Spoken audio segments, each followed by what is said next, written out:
I think today that Joe is going to reflect a bit on the journey he has taken over the years in thinking about the Chinese Revolution from a number of different perspectives. I will say that all of his work is marked by a really serious effort to get the story right. He is one of the most meticulous scholars that I know, is always faithful to the sources when he finds them and tries to interpret them with complete intellectual honesty, whatever the ideological framework in the back of his mind may be. And you see that in all of these essays from the very beginning on. But I think he's going to grapple today with this kind of question of, was the Chinese Revolution inevitable? And he's perhaps changing answers to that question over time. And that reminds me, actually, of a conversation that I had with Benjamin Schwartz, the late Benjamin Schwartz. And one of, for me, the great pleasures of teaching at Harvard in the late 1990s was that Ben Schwartz was still around, came to the Fairbanks Center every day for lunch and engaged in conversations with anyone who was up for an interesting discussion about China. And one day, because I was writing something on the Chinese Revolution, I turned to him and I said, "So Ben, you know, was the Chinese Revolution really necessary?" And he took a deep breath and was thoughtful, as he always was. And then he said, "Well, I think a Chinese Revolution was necessary.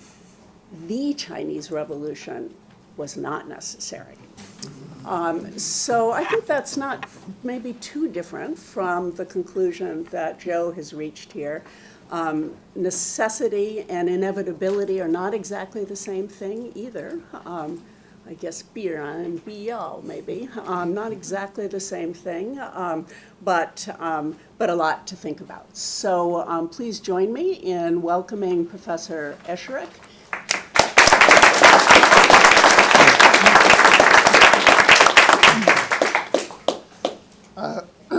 Thanks, Liz, for that very generous introduction. I would like to point out that Chinese Revolution includes also a very important and also generous preface by Liz Perry. And so for putting my work in some context, Liz has experience on this in two senses, and undoubtedly the preface. I told her I wanted her to write the preface because the book itself would not sell. Which how's it doing, by the way? Not very well with the preface. Not very well. We're hoping that now reminding people who wrote the preface that maybe it'll sell a little better, but so far it hasn't. Anyway, but I also appreciate this opportunity to try and reflect on a career and a concern for the Chinese Revolution. And Liz has already brought many of the concerns that have preoccupied me in recent years, in particular Biran and Oran, necessity, contingency, inevitability of revolution. And I would say that I probably do agree with Ben Schwartz that a revolution was probably necessary, but whether the revolution was necessary is another matter.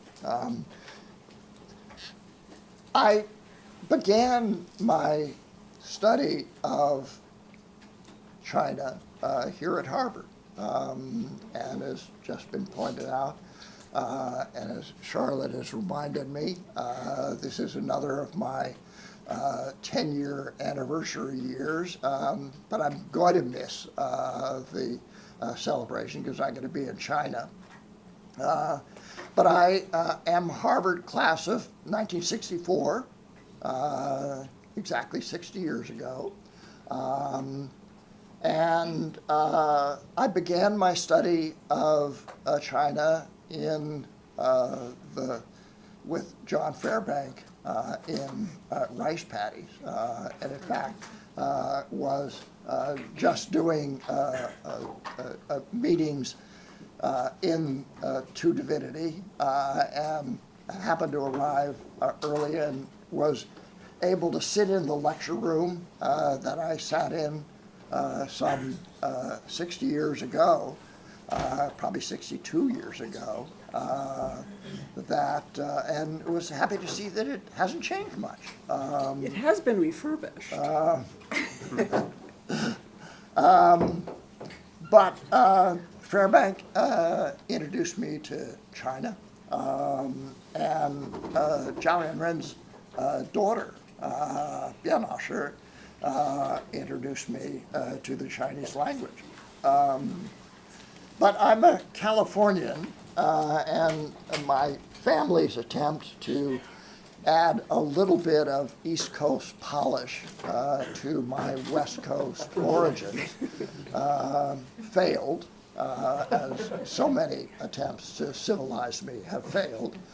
And I returned to Berkeley for my PhD, arriving there right after the free speech movement. And there's no doubt that Berkeley's anti-Vietnam War environment influenced a lot of my later development. I did participate in one demonstration during my Harvard years. It was in defense of Latin diplomas. So not exactly a progressive cause, but like most of my demonstrations, it failed as well. Returning to California did not, as Liz has reminded you, mean that I would forgotten my Harvard years. And the early publication, Harvard on China, The Apologetics of Imperialism, which is included in this volume as one of the first pieces, was indeed my first essay on Chinese history. A little background on the essay is perhaps in line. I gave it at the University of Michigan first as part of a debate with Andy Nathan. This was in the days when Andy Nathan represented the right wing and I the left. Andy's argument was that China's anti-imperialism was based on a kind of psychological reaction to Western imperialism. And my response was that, well, no, Western imperialism was real. And it had real economic, social, and political implications for modern China. But that piece eventually became part of a debate with Nathan that appeared in the bulletin of the Committee of Concerned Asian Scholars. But just as important, certainly to me, was Fairbank's response, which was included in the next issue of the bulletin. And his response was characteristically mild, reasonable,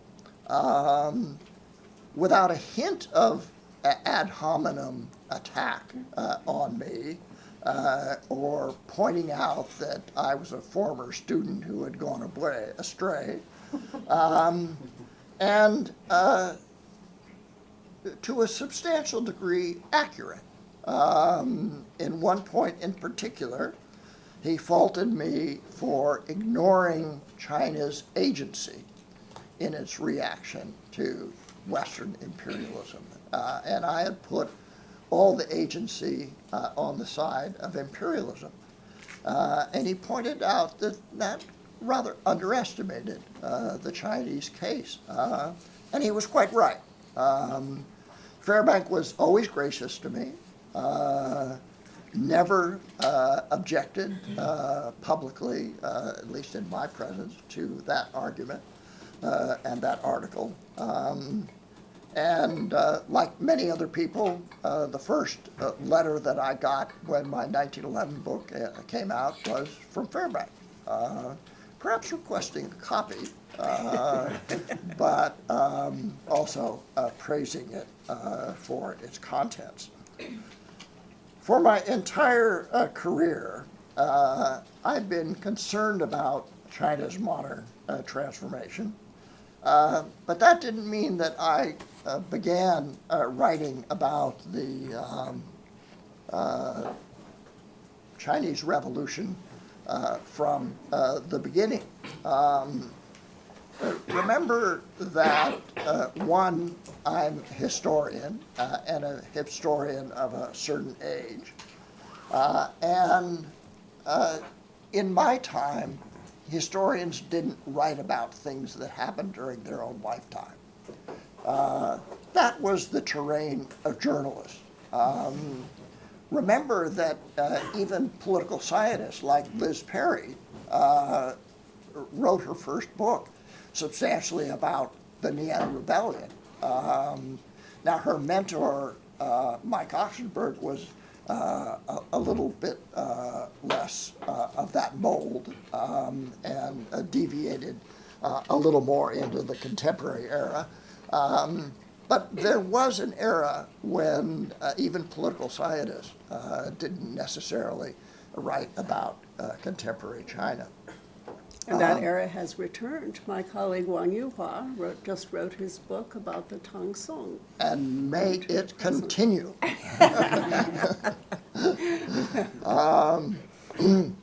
But the 1911 Revolution book was not unconcerned with the real revolution in China that we all knew had happened.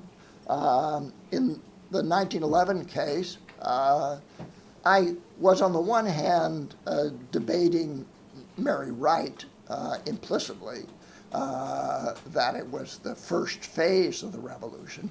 To me, it was a sort of counter current to the revolution that happened later.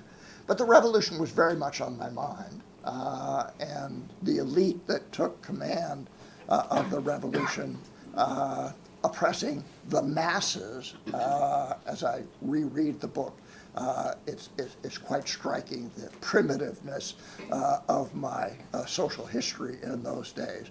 The book is full of the masses. I have no idea who the masses were at this time. But in any case, that's what happens to young people or to older people who read their old books.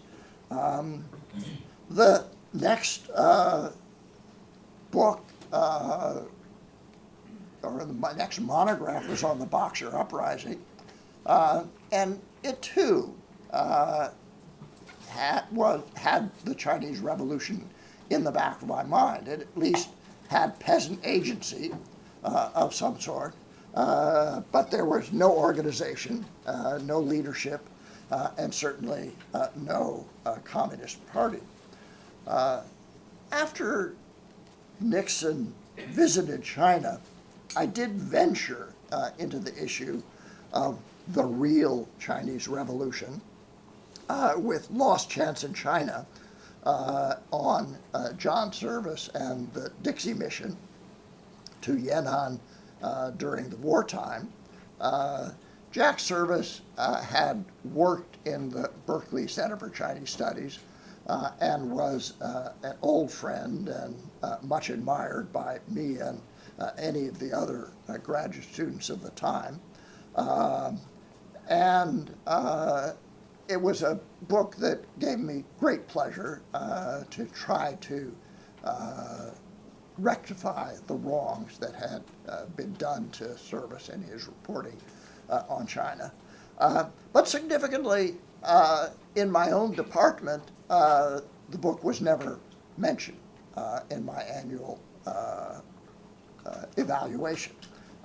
It wasn't real history because perhaps it was a little bit too recent. The most significant moment in my understanding of contemporary China and its revolution undoubtedly came during my first visit to China in 1979 and 1980, where I got to know Liz and many others during that year.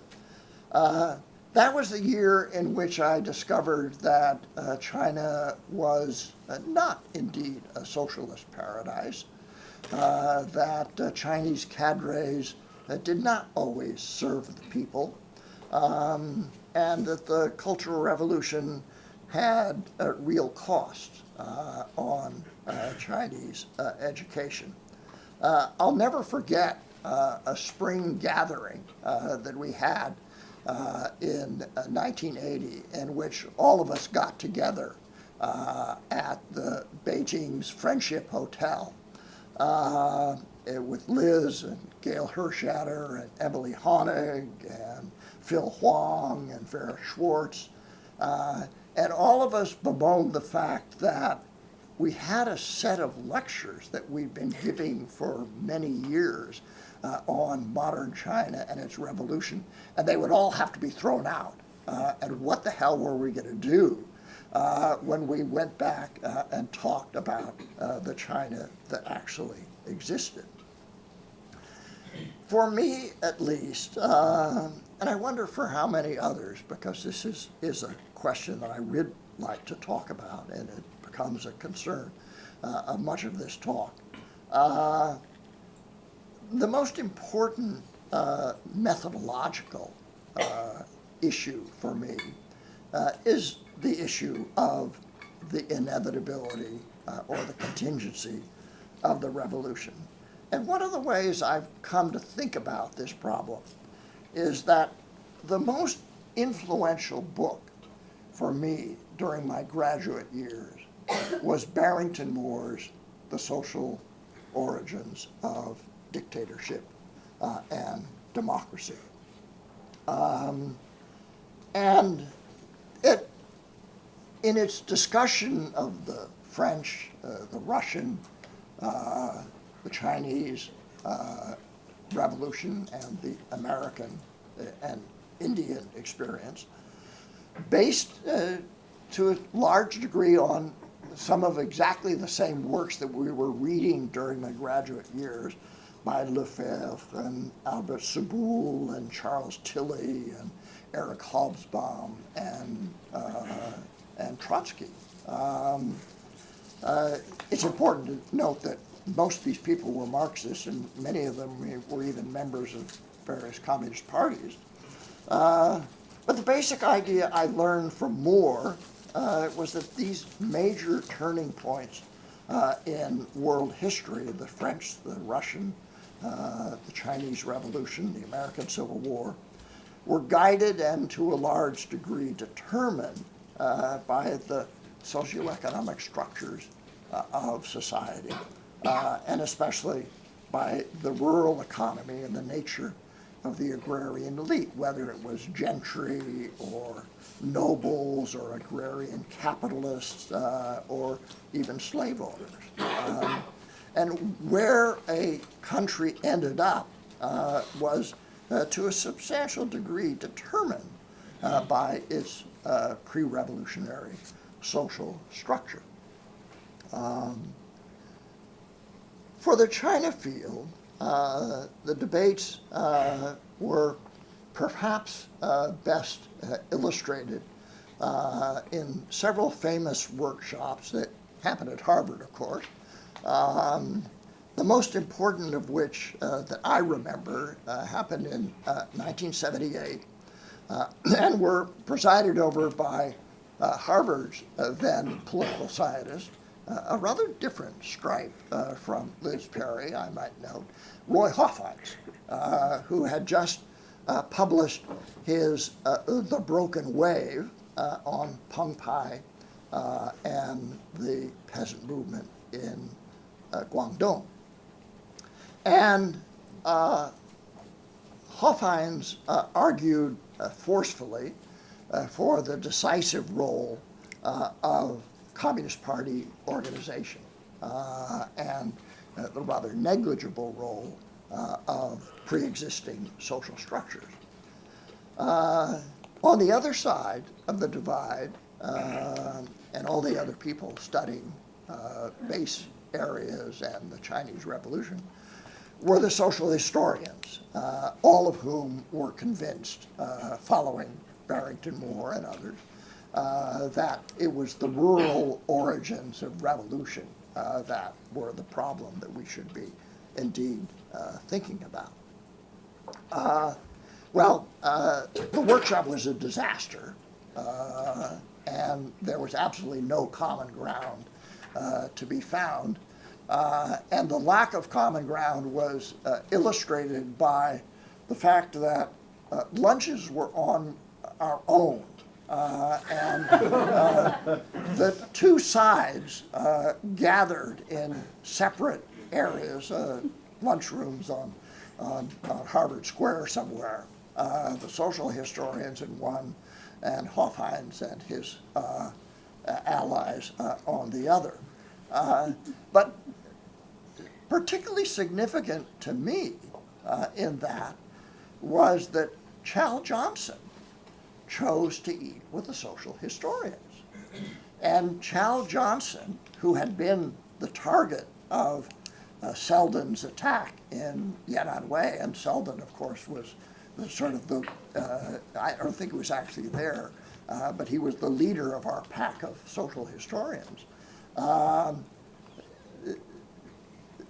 Selden was intent on contesting Chow's peasant nationalism, but Chow, on the other hand, was intent on defending the fact that the Chinese Revolution actually had a popular base. And from that standpoint, he was not going to go the line of Roy Hoffines, that it was all the work of organization.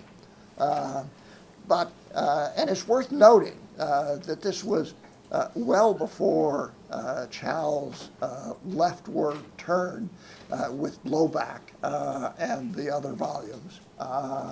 It was still, while he was very much in the peasant nationalism mode. By 1979, Theda Skocpol had published her States and Social Revolutions and convinced most of us that the Chinese Revolution had not been made by peasants on their own, and that Moore's framework had to be revised in some way or another, and that socioeconomic structures would not determine whether a country became a democracy or a dictatorship. The problem, of course, was how to recognize that social structures may have determined the field of play on which political conflicts were enacted, but that competing forces still had some agency in determining the results of the conflict. And I spent some time trying to work out this structure agency problem without any truly satisfying result, at least not truly enough.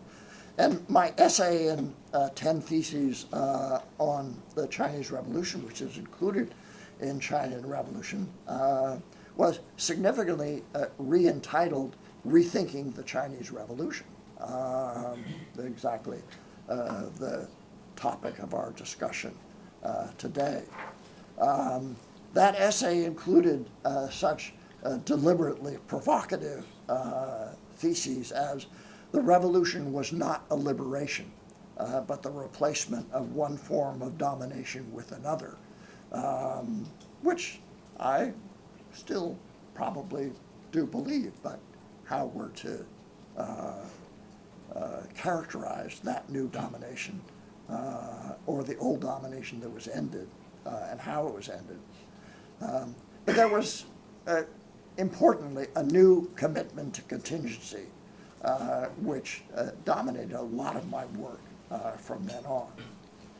And that brings me at last to accidental Holy Land. But once again, I must embark on a short detour here.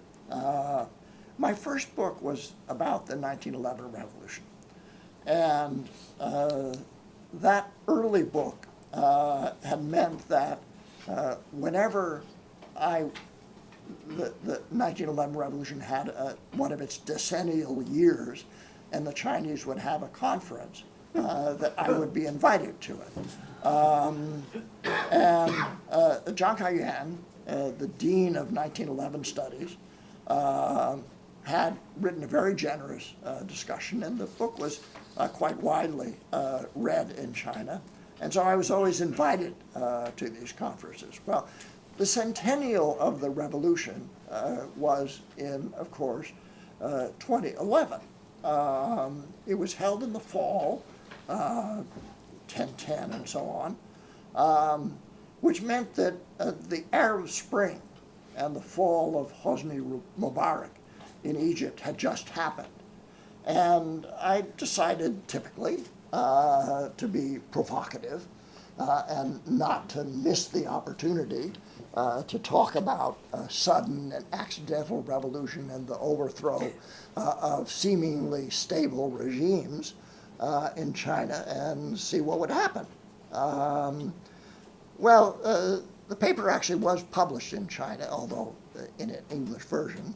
But there was predictably little discussion of it at the conference. But I delivered versions of the paper at other places throughout China. And always the question came up, did I mean that the 1911 revolution and the Chinese Revolution generally was Oran and not Biran? And this Biran-Oran issue kept coming up in these discussions. And I struggled in vain to try and find a way to say, no, I don't mean it was Oran, it was contingent. But there's no good Chinese translation for contingency. If you look at a dictionary, you'll find that one of the definitions for contingency is Oran, which needless to say doesn't happen at all, and the other is Yo Tiao Jian, which also doesn't help much. In any case, when I finally published Accidental Holy Land, the Chinese University of Hong Kong Press came up with EY Shengdi.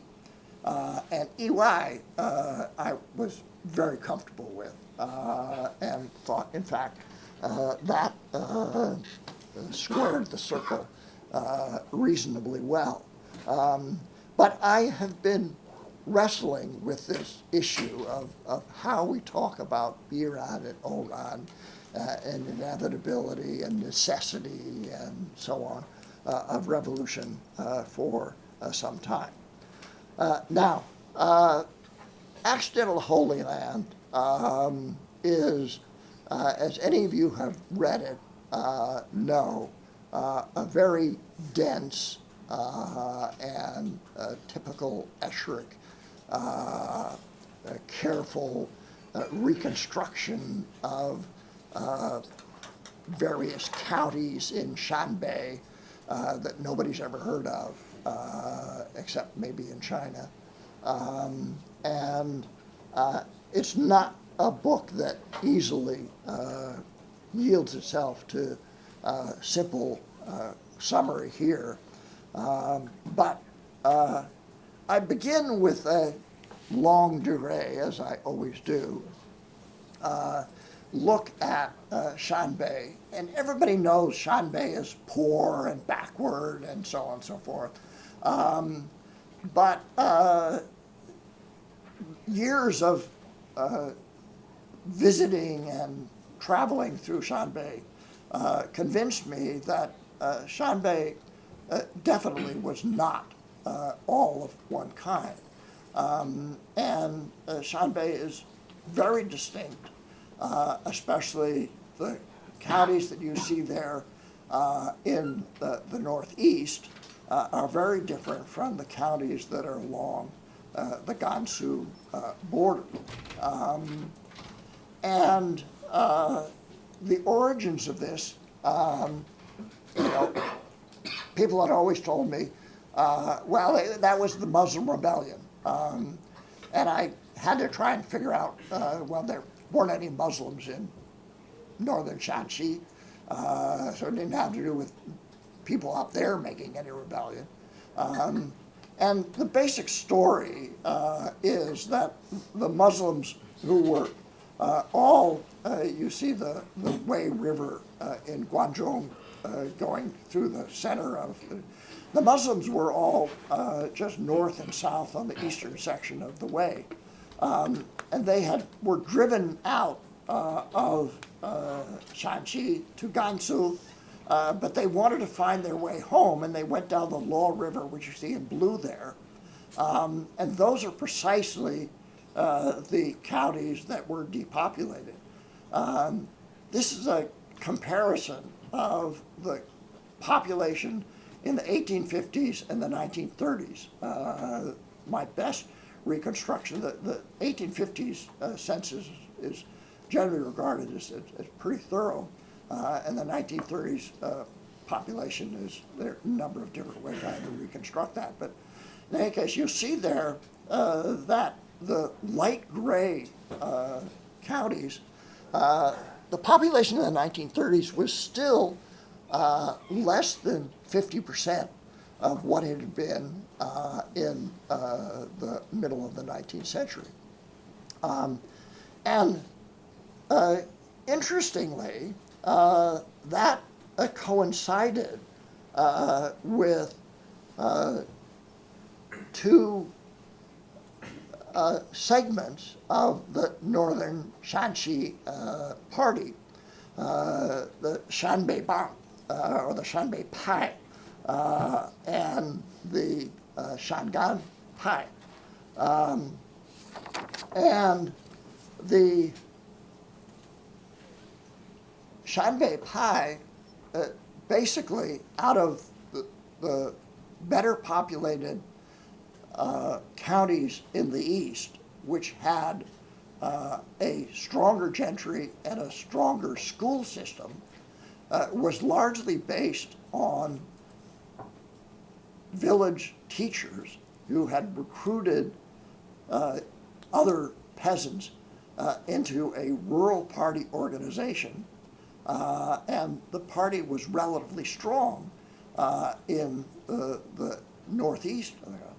On the northwest, on the other hand, was the country of bandits and Golaohui, and the hero of the Shanxi Revolution, Liu Zhidan. And indeed, Xi Jinping was also part of the Shangan section, though his son may affiliate more with the party organization. In any case, in early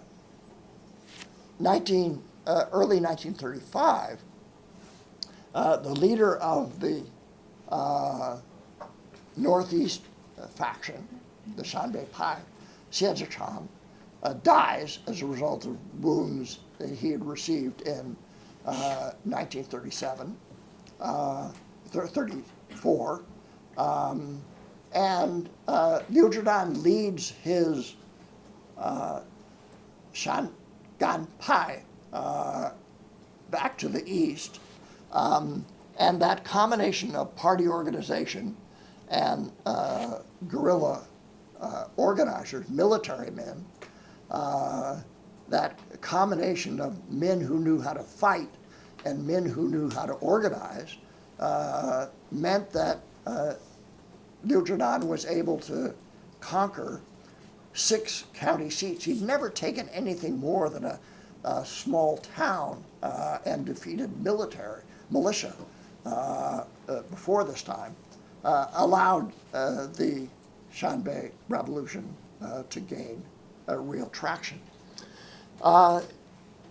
With 6 county seats taken, Yenching Shan was called over from Shanxi and sent his army in to suppress the rebels.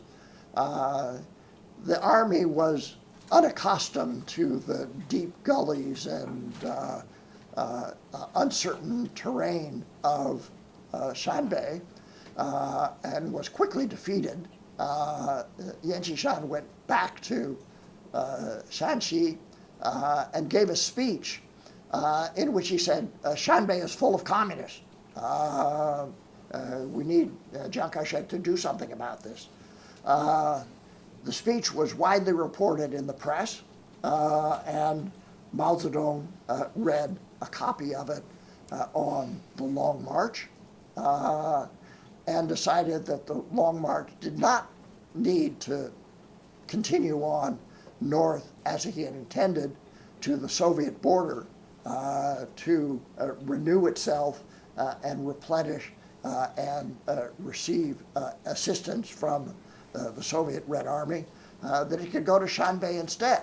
And that's how Mao ended up in Shan Bei, truly an accidental Holy Land.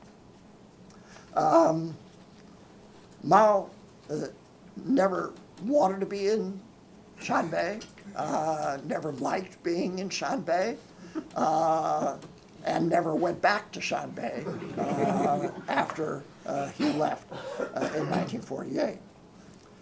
So finally, back to the question of contingency and how it might help us to rethink the revolution. The turn to contingency certainly has advantages.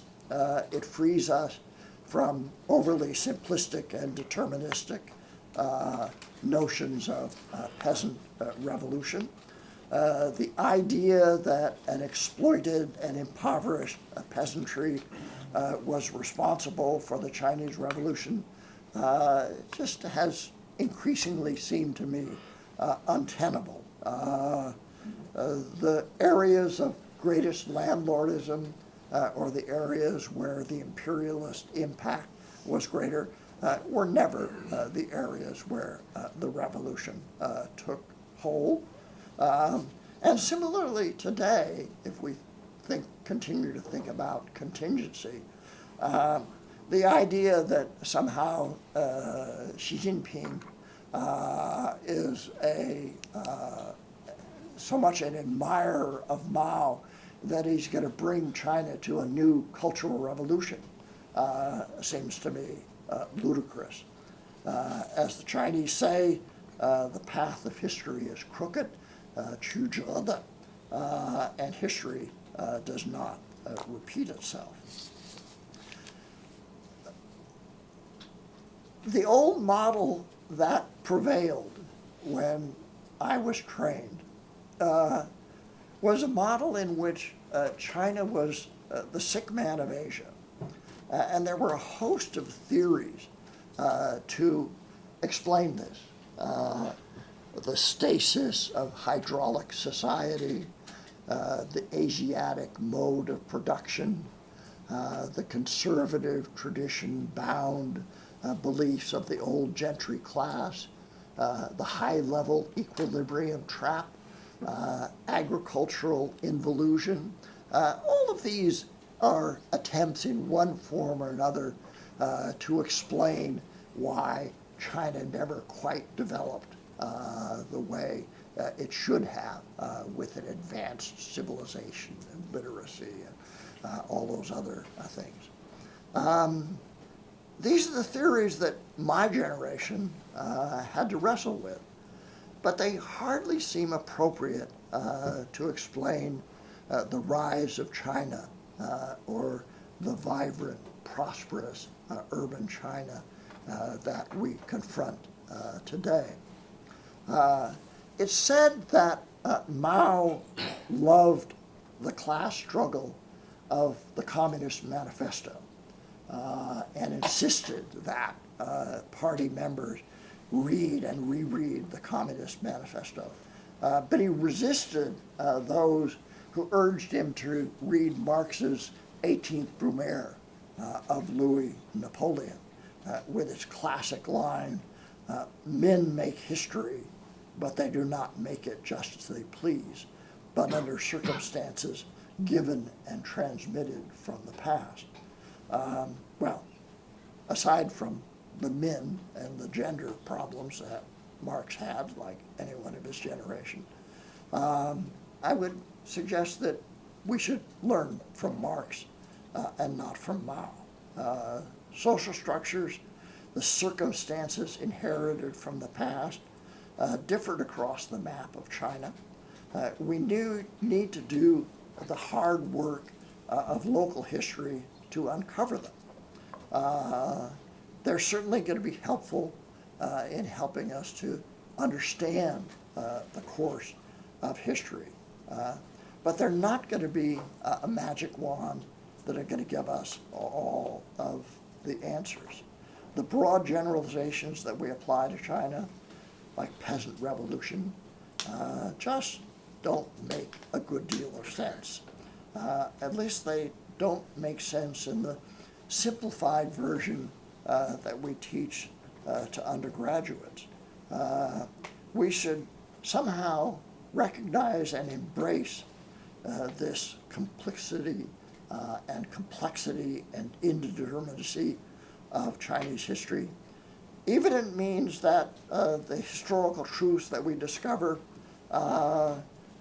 perhaps are not all that relevant to a China that is 80% urban now instead of 80% peasant.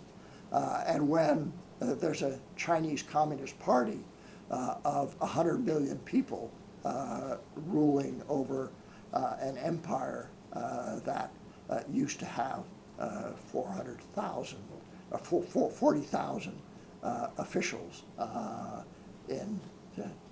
so with that note of the irrelevancy of history,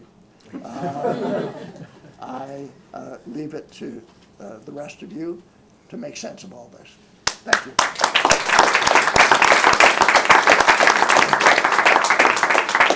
Thank you very much, Joe, for that fascinating review of your own intellectual journey. And maybe I could start off with a question, and then we'll open things up. And I guess my question goes back to Barrington Moore, who was also one of my and remains one of my very favorite authors. And for those of you who don't know him, who don't know of him, Barrington Moore founded the social studies, co-founded the social studies concentration here at Harvard. Theda Skocpol was his student, and Theda's book, who Joe spoke so highly of, in some ways was a kind of critique of her mentor for suggesting that he had been too deterministic, but also that he had left out the state in focusing too much on social class. But, you know, it seems to me that Moore is still useful for thinking perhaps about contemporary issues in China, but a different model. You'll remember that he basically divides revolutions into these three different types: revolution from below, which is China, Russia; revolution from above, which is Japan, Germany; and then bourgeois revolution, which is the American Civil War and England and France. And then he has poor India sitting there vegetating in the teeth of time. It doesn't quite fit. But I think it's a very, it's a serious question as today which of those models might actually fit China, and that perhaps that revolution from above, where you have state capital and aristocracy that is a red aristocracy coming out of the revolution, obviously not the Junkers of Germany or the samurai of Japan, but an aristocracy all the same that is very closely associated with state capital, that leads to a very unhappy outcome, both domestically in the way in which it treats some of its own citizens for a desire to purify the race, and also internationally for what it expresses there. So I would raise that as one very sobering possible conclusion of rereading Barrington Moore for the 21st century. And the other thing about Barrington Moore that to me continues to resonate is his emphasis on violence, that all three of these forms of revolution, those that supposedly we like the bourgeois revolutions that gave us American and English democracy, or the revolutions that we don't like that gave us fascism, that all of them have violence, and that violence is an inescapable part of modernization, of industrialization, of urbanization, of uprooting people from previous forms of life into this new, for him, late 19th and early 20th century existence. And so when we think about the inevitability or contingency of revolution, I guess one of the things that is uppermost in my mind is, was it possible for China to have had a revolution, not the revolution, but a revolution that was somewhat less violent or not? And it's certainly something that I've struggled with in my own work, and part of my motivation for going back to look at the Anyuan coal mine at the very beginning of the revolution is that it is at a moment before 1925, before things really get bloody, when, sure, there's some coercion there, but for the most part, it's a nonviolent, pretty idealistic revolutionary effort. But maybe one that would have been doomed to fail without the violence that Barrington Moore felt was necessary. So I just raise those as issues that maybe you do or maybe you don't want to comment on, and then we'll open things up more generally. Well, let me use this as an opportunity to sort of plug another essay in this volume. The essay on the War of Resistance. And it's, again, a kind of one of these forgotten essays that had no impact whatsoever, which probably I should take note of that and abandon it. But one of the arguments I try to make there is that, in a sense, the war against Japan in the Guominang areas as well as the communist areas established a series of ethical commitments and what nationalism would mean that involved self-sacrifice on behalf of the nation, that involved discipline, that involved education, and the Guomindang was remarkably successful in this regard, and involved a kind of disciplined Leninist party that should lead the revolution. And we should keep in mind that, Sun Yat-sen also said that China needed a revolution, and Chiang Kai-shek insistently repeated the fact that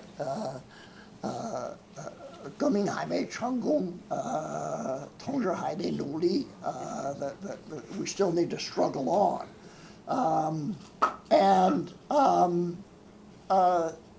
when Chiang Kai-shek attacked the communists, he attacked them as Fan Ge-ming. They were counter-revolutionary.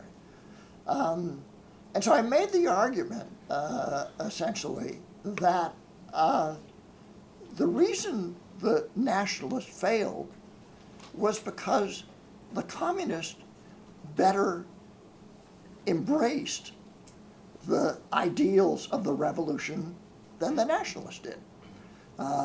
They were genuinely self-sacrificing. The cadres at the rural level worked really hard.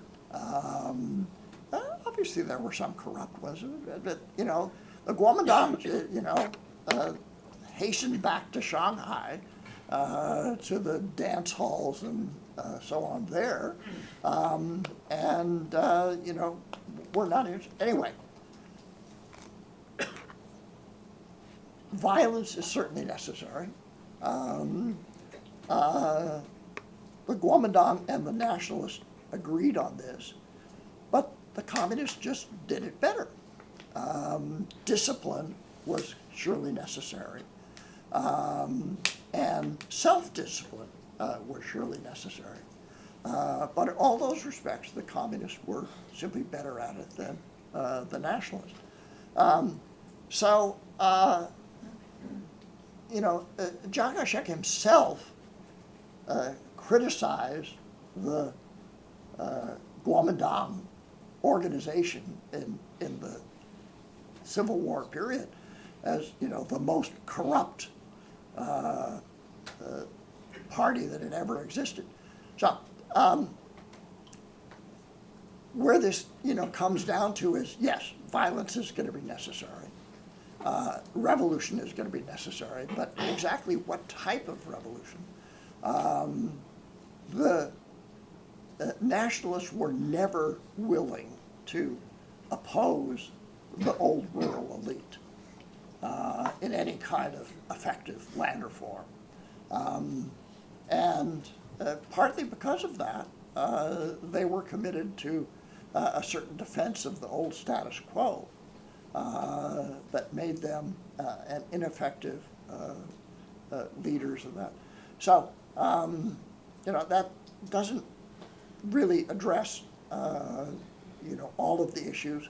I certainly, Lord knows, I still read Barrington more. He still sits in a pride of place on my bookshelf with probably a Theta Scotch bowl right beside him. So I'm not saying we should abandon this, and I don't know whether students still read them, but I did think it was important to recognize that this was the way my generation, our generation, was trained, and it was incredibly insightful and brought a number of things that we had to think about, but it didn't provide all the answers, and we still need to find ways to I'm not sure I'm going to quite accept the top-down revolution that works. I remember reading a recent thing that you know, Barrington Moore said that the caste system was going to prevent a peasant revolution in India, and was going to allow, and the English civil service was going to allow it to progress towards democracy. Well, I think Modi has put a quash to that, and you know, Modi may be the next illiberal democracy, and we need to think about what that means. For sure. Okay, I think we can open up to members of the audience now.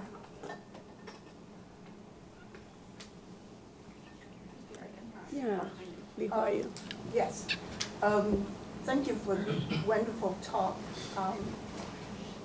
I read your book, and especially I paid a lot of attention to the introduction, and you talked about how Mao in Yan'an wrote or read a lot of things. Actually, it's very much come from Stalin, right?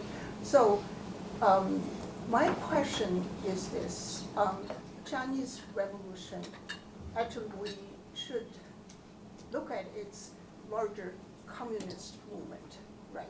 Stalin, Lenin, those people played a very important role because China Communist Party always talk about a communist movement, revolution.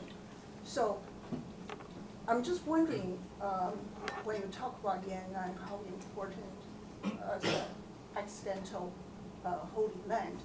So how about Soviet influence? Because at the time, there were Soviet Red Army stationed, they're doing cable communications between Moscow and Yan'an.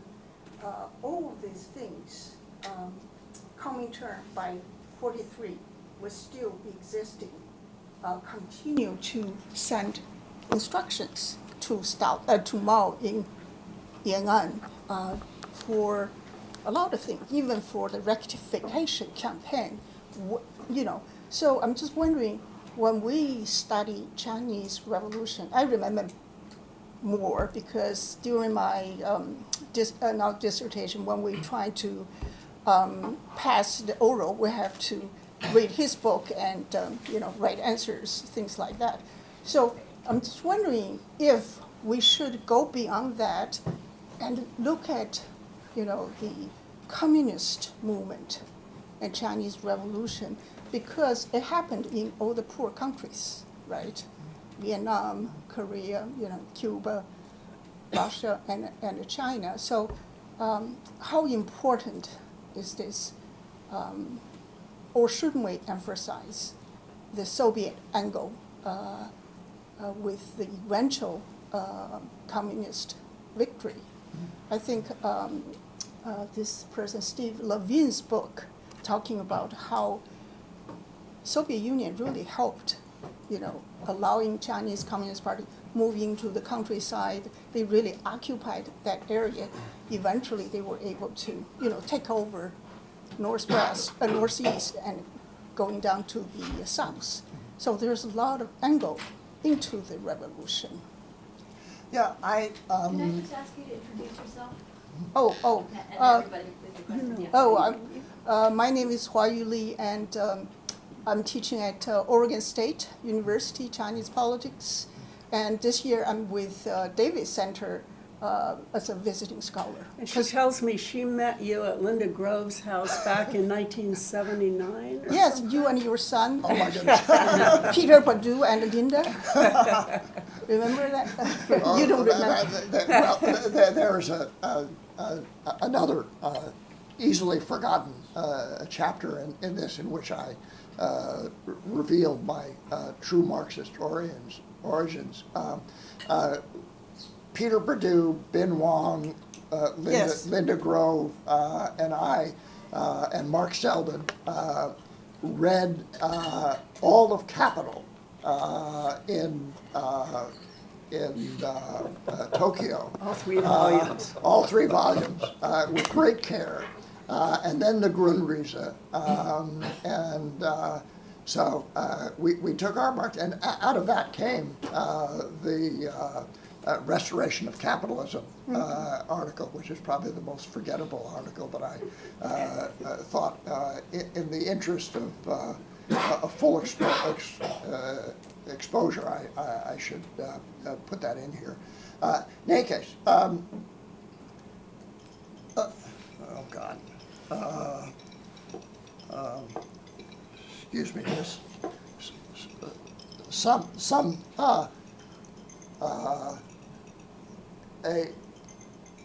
is ringing mostly in my ear. And where the hell is the damn thing? There, stop. Shut up. My generation grew up with really Benjamin Schwartz arguing with Wittfogel about the extent of Soviet influence on the Chinese Revolution. And we grew up with the sinification of Marxism that Mao was talking about. Frankly, I think that was one of Fairbanks' lines as well. That, this was a society that was more Chinese than it was communist, and that we could have relations with it. Although, I will say, if you look at the archives of the Fairbanks Center, it's very interesting, the rationale that Fairbanks used to get money from the Ford Foundation to found what later became the Fairbanks Center. What he said was, China now, we have to study the Soviet Union. We can't study Chinese history anymore and think, of course that was totally what he had done his whole career, but was savvy enough to understand, to get outside funding to fund this social science center to study modern China, you needed to study it in comparative communism perspective. Well, it was part of the Russian and East European Center or something like that. The Center for, anyway, yes, Fairbank had many he was talents. An operator, yes. From the outside, I will not criticize that side. I would just note, and generally agreeing with what you say, that to me, one of the most telling moments when I visited Yan'an again last November. And I wanted to understand when Mao moved over to Zhaoyan from Yangjialing, why he moved there, and what was it that attracted him. And of course, Kang Sheng and the Shehui had been there all along, and I, still don't know why Mao moved there. But I visited Zhaoyan and saw there were signs to the Shehui there, and naturally I followed the signs, and also naturally there was nobody there. There were all kinds of people gathered around to take photographs around where Mao Zedong had written Wei Ren Mi Fu, take their photographs there. So I finally found the Shehui Bu, but then there was a note that, to go up, further up the thing, that the real Shehui Bu was further up what's called Hogo, there behind Zhaoyan. And so we went up there, and on the hill above the Shehui Bu was a very large building with excellent radio communication, which was the headquarters of the Communist International.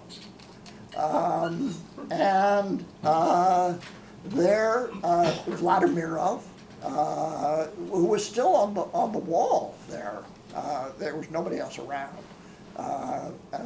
But there's absolutely no question that the Communist International, exactly how important that was, how much they were directing rather than advising. Keep in mind that Stalin was dealing with the Germans during the war, after the Germans invaded in '41. And he didn't have a hell of a lot of time to give detailed instructions to the Chinese Communist Party. And so I think that we have to think of it as Mao and the Communist Center making its own thing. But there's absolutely no question, as you said in your introduction, that Mao and the others were reading an awful lot of Stalin and took Stalin very, very seriously. I'm afraid more seriously than they took Marx himself. Okay, I think we have time for one more question here. Madeline? Thank you for this amazing talk. I mean, Or maybe we'll take a couple of questions and go back to Joe. Why don't I take all three of you, okay? If you could all be very brief. And please And introduce we'll start with you, Madeline. Madeline Dong, University of Washington. Very interestingly, I read this book with my graduate students, but when we did it, we all felt that this book is one that needs background. When you put the pieces in context, there's so much richer, and the importance emerge. Without the context, it's kind of difficult. But I have a question actually for Liz and Joe. I've had this question for a long time. The successful part of IUM, would one consider it to be a reform or revolution? That's my question. Can I ask a small question? Myself, I'm Zhang Fairfax Center as well as in Harvard Chem Lab. And my question is, Sanshi was very important because of Xi Zhongxun, and is important because of him. And Xi Zhongxun is a very special figure and was beaten down soon after New China, and also exiled soon after 1989. So he suffered a lot from China, Mao's reign, and also suffered more under Deng Xiaoping's reign. So why she admired Mao, not, Yes. We're going to turn you into a political scientist. One question, I also read your book. So one thing struck me is, I was thinking if maybe it's necessary to bring back the Greek man theory to explain the Chinese Revolution. When I read your book, one thing impressed me is like Zhang Xueliang's decision to kidnap Chiang Kai-shek and Mao's decision to move to Yan'an. And also later the Mao, he was not just a symbol of the Chinese Revolution, he was a revolution itself in many respects. So I read, you also mentioned the Stephen Hawking's biography of Stalin. So I also read another book. One thing struck me is there's a sentence they said, the Bolshevik Revolution could have stopped only by 2 bullets, one for Lenin, one for Trotsky. So the other tragedy would have been avoided if these 2 men died. And my second question is about the Joan service you briefly mentioned. Actually, I first engaged with your scholarship from that book you wrote, Joan service report. So I know his work closer to you, but many years just passed. So because I read it, I was even a little bit angry. I found why he was so naive when talk about the Chinese Communist Party. But his criticism towards the committee still makes sense. And also, you made a similar argument like the Barbara Tuchman, the article, if Mao Zedong had come to Washington. So many years just passed. Do you believe Joan service intended to leak the information to communist agents in the U.S.? And also, did the Joan service intended to ignore all the selective sides of the Chinese Communist Party in Yan'an because he just maybe disliked KMT so much? Thank you so much. Wow. Where to go? Dongye's point, yes, a lot of background is necessary. Read the other books.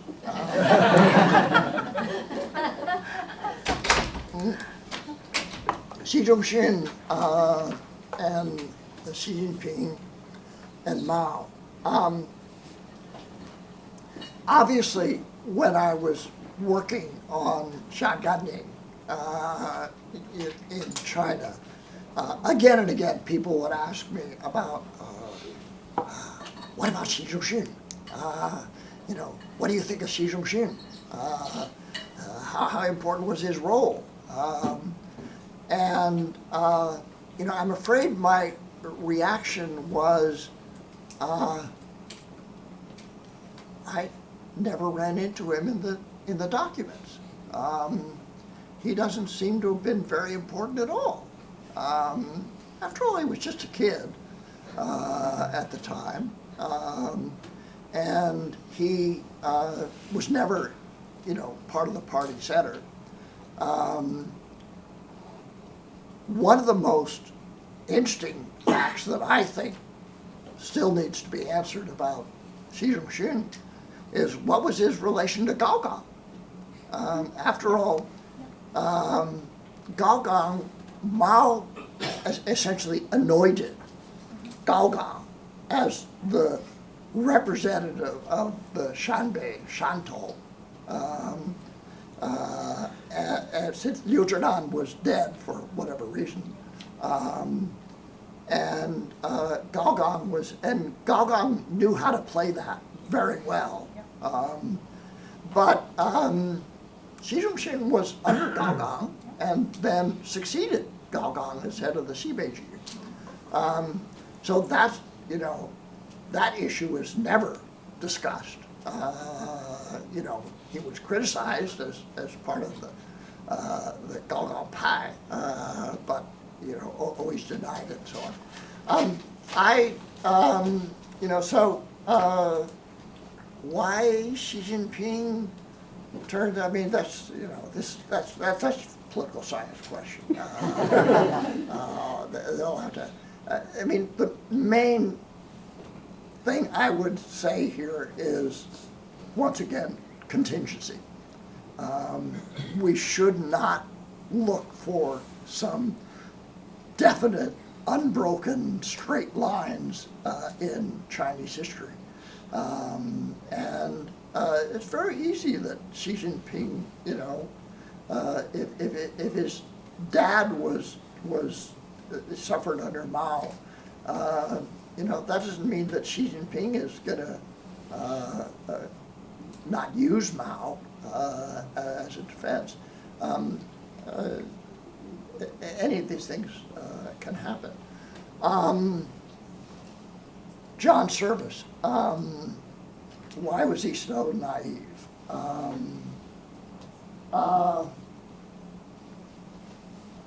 I have a real problem with that question. And I have to admit, I knew Jack well, and I had great affection for him. And I'm simply unable to separate my respect and affection for him from the reports that he wrote from Yan. I'll give you one simple example here. I have since looked a little bit more at Yan, and I'm trying to figure out Yan now. And so I went back to the service archives at Berkeley, and among other things in those archives are Service's refutation of the Vladimirov diaries, and arguing that they shouldn't even be published because they're so obviously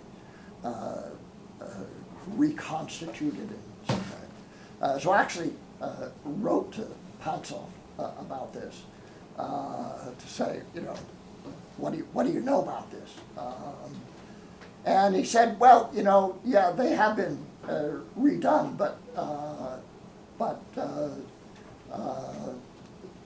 there are things that are put in them that weren't there in the original, but what is in the original is all there.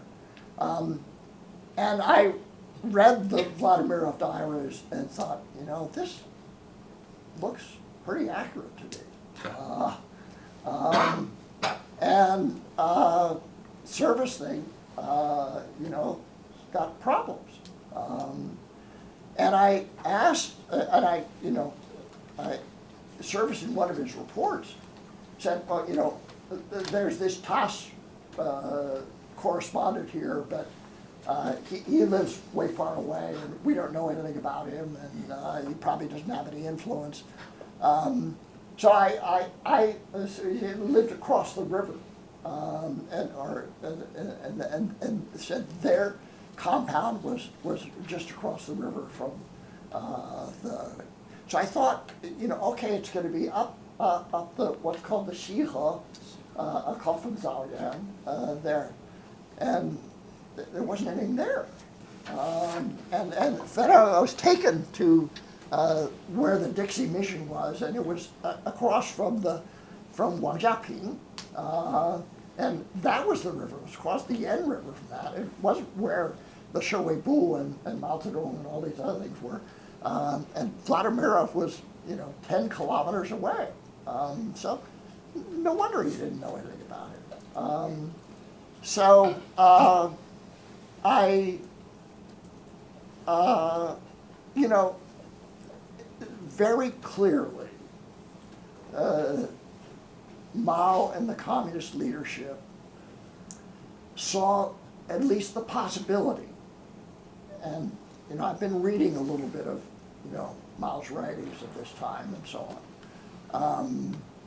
And one of the things that impresses me is that Mao was contemplating a great variety of different strategies at the same time. And they were contradictory strategies. If this happens, that happens. He, like any good political leader, he was not committing himself to one course. In 1944, there was a real possibility that he could get military aid from the Americans. And he was doing everything he could to get that money and those arms. And so he was playing Service and the others. And what's notable about this, it's not just Service. It's, you read Shoemaker's book about all the, everyone who was in there.